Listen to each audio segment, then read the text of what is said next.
Douglas Allen Bickford, President and CEO of Say I Love You in the Mirror Productions, on today's date, which is the 7th of July 2022, at about 10 a.m. here in Klamath Falls, Oregon, which is my hometown, which is the gateway to Crater Lake National Park, which is one of the 7 wonders of the world. You got to check it out. I am on YouTube and Facebook. Good morning, my YouTube friends and my Facebook friends, for absolutely one reason, and that's to teach you how to be positive about yourself, others, and the world around you, okay?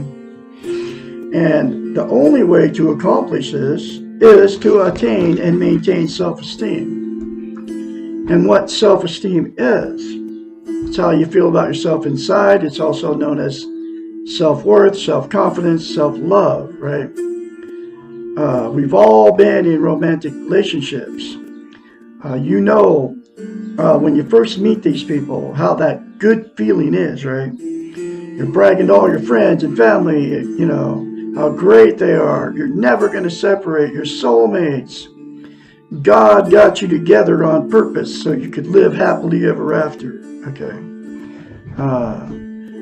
Anyway, so what self-esteem is that good feeling that you have for that other person when that relationship was brand new, for yourself.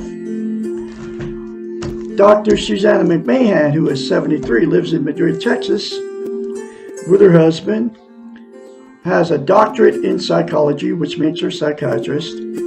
She also has a master's in philosophy. As a counselor, therapist, a psychiatrist for many years out of her life. Don't know what she's doing right now.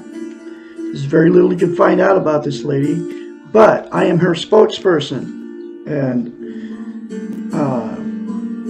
she wrote this book, The Portable Therapist, 30 years ago, folks. It was published in 1992. Every lesson in it doesn't have chapters. I call them lessons. It's in question form. Every lesson in it talks about how we've been trained and taught. I call it brainwashing. She calls it training and being taught. Not to love ourselves, okay? Not to have self-esteem, self-worth, self-confidence. So, she's had thousands of clients that would hire her as a psychiatrist to fix their unhealthy minds. What a psychiatrist is, they study the science of the mind. That's what her doctorate's in. And the science of the mind is how the brain functions. So a psychiatrist is taught how the mind functions so they can get people to fix themselves, their unhealthy minds. Okay? So people would hire her and pay her big bucks as a psychiatrist to help them, right? She knew that self-esteem was not being taught or anything, and 30 years ago was being trained out of us on purpose through the television and all that. You know, the churches, the state governments, teaching us not to love ourselves, okay? So, and now it's 1,000 times worse. She did all her practice before there was ever social media. But now, because of the social media, Facebook, YouTube, etc., it's 1,000 times worse. This training that we're getting, okay? So she knew as a psychiatrist she had to get, so she could help her clients fix their unhealthy minds. She had to come up with a way to give her clients self-esteem. Only you can give yourself self-esteem. Nobody can give it to you. I can tell you how to get it, but you have to do it. Just like she couldn't give it to her clients. So she had to come up with a way so her clients could give themselves self-esteem. That's called mirror therapy, and here's that concept that she came up with. You look at yourself in the mirror and say 4 things. I love you. I love my inner child. I'm worthy to be loved. I'm worthy to love. I'm full of goodness. Those four things will give you self-esteem instantaneously in front of the mirror. We're all in front of the mirror every day, and most of us, when we get older, start criticizing ourselves. Okay? So instead of criticizing yourself, say those four things to yourself in the mirror. And you have to say it daily for the rest of your life, literally. It'll take you less than 10 seconds. I love Douglas Bickford. I love my inner child. I'm worthy to be loved. I'm worthy to love. I'm full of goodness. And you have to say it daily. And here's why that is. Because to maintain self-esteem, it's like lifting weights. You have to practice it. You know, when you start lifting weights, if you stop, you have to start over from scratch. Self-esteem is the exact same thing for the brain, and she knew it. So that's why you have to say it daily to yourself to maintain it, okay? And then the next reason that she came up with mirror therapy and it's so powerful is, and she knows it as a psychiatrist, we cannot lie to ourselves in the mirror. That's why when you get in front of the mirror, it's very easy for you to say bad things about yourself, whether you say it or think it. We all do it. I used to do it. I don't do it anymore. I'm full of self-esteem now because of mirror therapy. That's why I'm on Facebook Live and YouTube teaching this concept. And I have been for over a year. Okay, it's my life's mission to teach you the concepts out of her book because it will change your life. Okay, guaranteed. So the very first time you say it to yourself in the mirror, folks, since you can't lie to yourself in the mirror, you'll have to force yourself to do it. Because the reason you say bad things about yourself in the mirror is because you don't feel it. That's how you feel about yourself. And so you're not lying to yourself in the mirror when you say those bad things about yourself in the mirror. You can't say good things because you can't lie to yourself in the mirror. So, like I just said, the very first time you'll have to force yourself to do it. The more you say it in front of the mirror, the more you feel it, the more you believe it. I say positive affirmations, not just in front of the mirror. I say it all day long about myself. So the more you say about yourself, the more positive will come to you. The more good things will come to you. That's the way it works. I don't know why it is that way, but it happens. It happened to me. Okay. So, the reason that it's so important to attain and maintain self-esteem is we cannot be content without it. What content means is you feel good about how, where, and what you are. Okay? It's also known as internal peace. There are 11 things that people are using to try to be content and get internal peace. They are Facebook, drugs, alcohol, sex, food, television, gambling, religion, another person, material possessions, or money. Those 11 things are known as externals. They're outside of yourself. They will make you content temporarily, but that content feeling will go away with all those 11 things. You just think about drugs, right? You do the drug, you have to do more drug to feel good, to get the good feeling, the content feeling, right? Same thing with alcohol.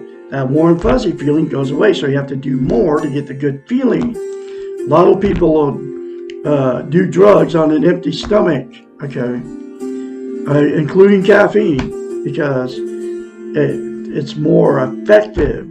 It goes right to your bloodstream, so it makes you feel good before you won't eat before you want to get high, right? Or you won't eat, you'll drink on an empty stomach, so you can get that instantaneous warm, fuzzy feeling. Okay, same thing with caffeine, right? I've done all this stuff. I don't do any of it anymore. So, it's always temporary. There's absolutely only one thing that will make you permanently content and give you internal peace. And that's to attain and maintain self-esteem. And that is the 4 things to yourself in the mirror daily for the rest of your life without fail. Then you will get internal peace. I have it now. And you will be content. I'm not happy all the time, but I have this content feeling. I have internal peace now. First time I've ever had it in my life. I got it at 65. Okay. when I started using mirror therapy, and I continue to do it today. I just did it just now. Okay. The other reason that attaining and maintaining self-esteem is so vital to a human being, it's the absolute most important thing you can have as a human being. You got to wonder why nobody's teaching it. Okay. That's why every chapter talks about how we're being trained and taught not to have self-esteem. Okay. She knew it as a psychiatrist, and she still knows it today. Okay. So anyway, we can't love or be loved without it. Okay. So what happens is you get in a romantic relationship. I don't care if you marry him or you don't marry him. You get together with these people, and that good feeling, when that good feeling goes away, which you thought was love, which isn't love, you can't love without it, and you can't be loved without it. When that good feeling goes away, that's when all the fights and the arguments, the cheating, the drug use, the alcohol use, flirting right in front of your partner with somebody else, whether you're in a bar or not, the little innuendos that go on in between you two, the name calling and all that, right? The threats, the getting therapy, and the apologies, and then everything just keeps happening, okay? Because you got in a relationship without self-esteem. You cannot have a healthy relationship until you love yourself before you get in that relationship. So you attract exactly what you are. So you got somebody that didn't have it.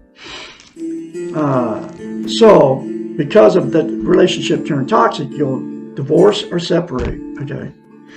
Then the same two people without self-esteem will go jump back in another relationship without self-esteem, and the exact same thing will happen.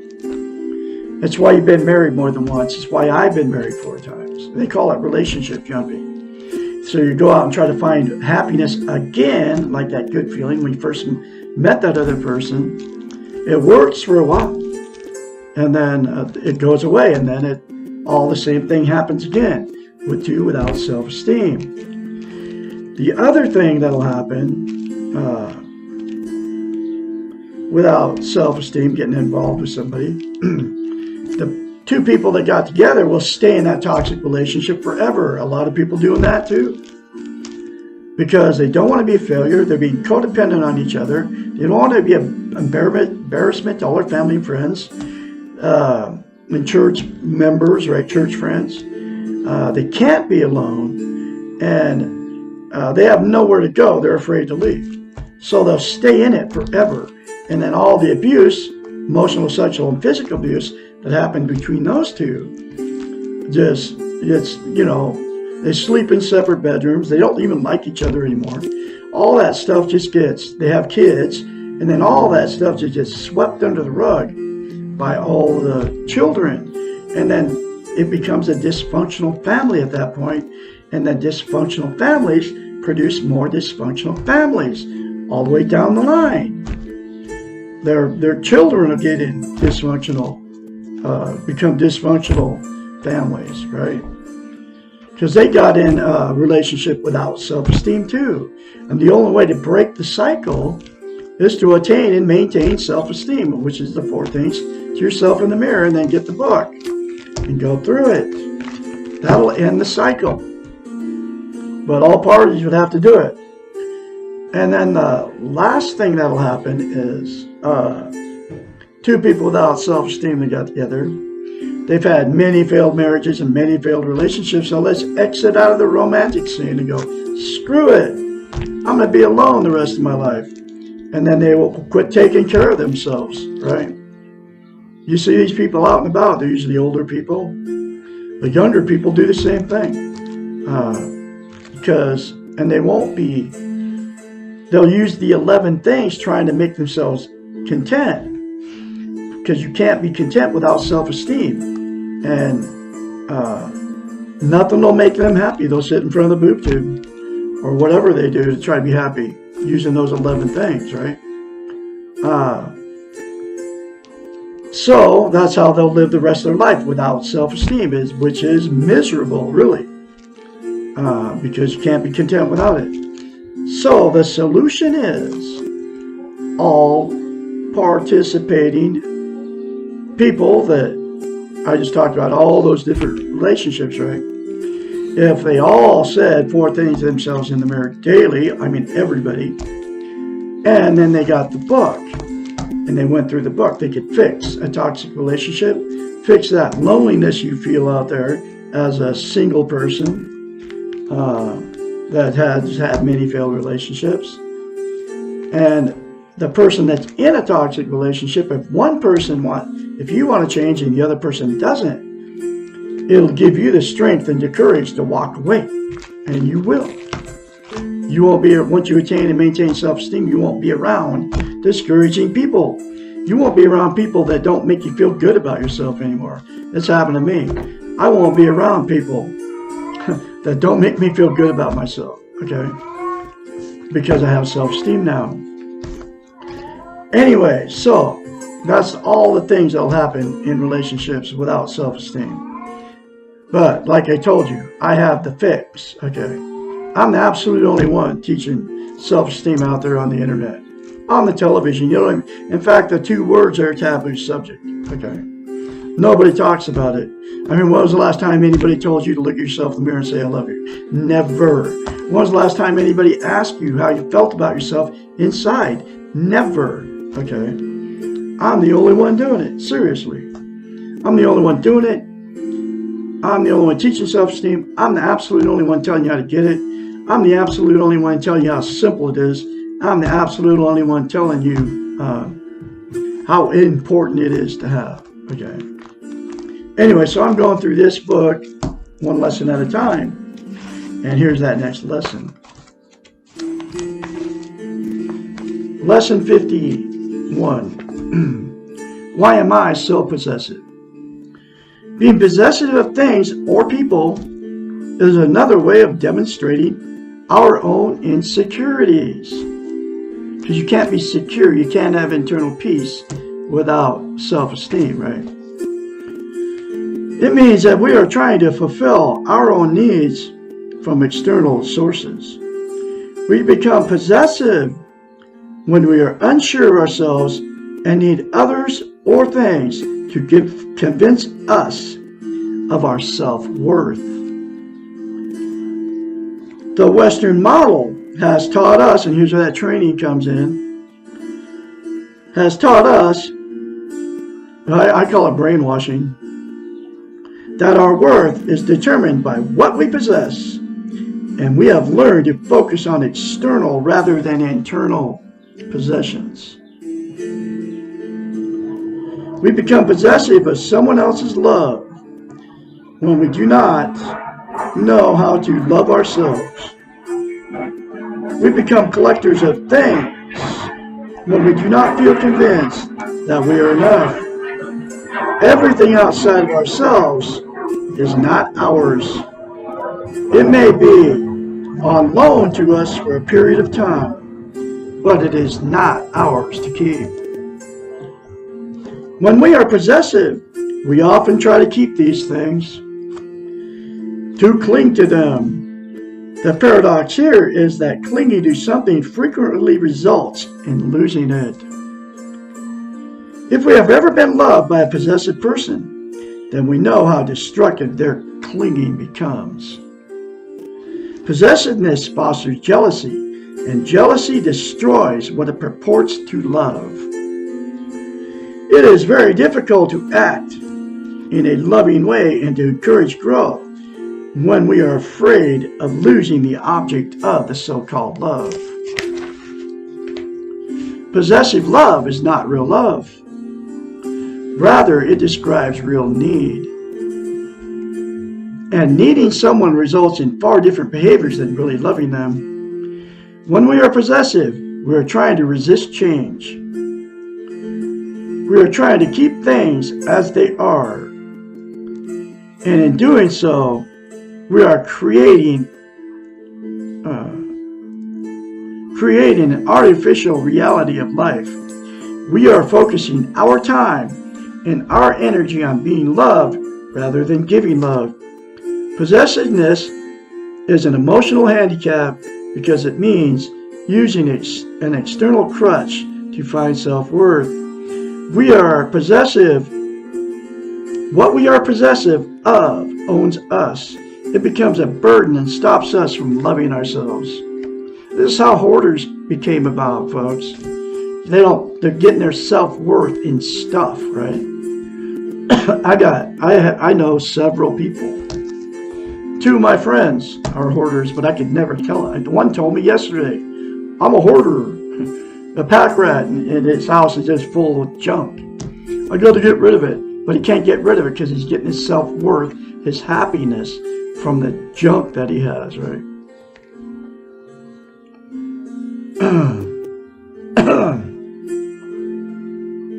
Okay. Possessiveness is an emotional handicap because it means using an external crutch to find self-worth. What we are possessive of owns us. It becomes a burden and stops us from loving ourselves. We not only destroy the object of our possessiveness, but we also destroy ourselves in the process. The only way to stop being possessive of others and of things is to take care of your own needs and to be loved and esteemed. And that's what the 4 things to yourself in the mirror will give you, folks. You got to put down your defense mechanisms and do what I said to do. It comes from her. Okay? Then you won't be possessive of people or things anymore. There's a lot of people like that too. Try to give yourself what you need from the other person. Imagine yourself without anything and focus on what you have inside of you. This may sound terrifying if all your worth has been focused externally, but you do have everything you need inside of yourself. Stop perceiving the world through self-centered eyes. You are not the center of anything except for yourself. No matter how much you have externally, you have nothing if you cannot love yourself. Wow.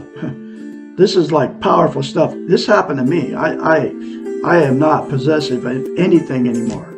I could lose everything I own and still have internal peace. I got it, internal peace, when I had zip, nothing.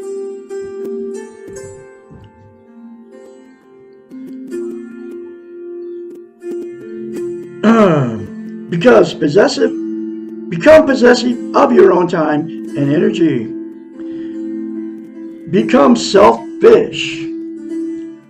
Try to do for yourself what you rely on others to do for you.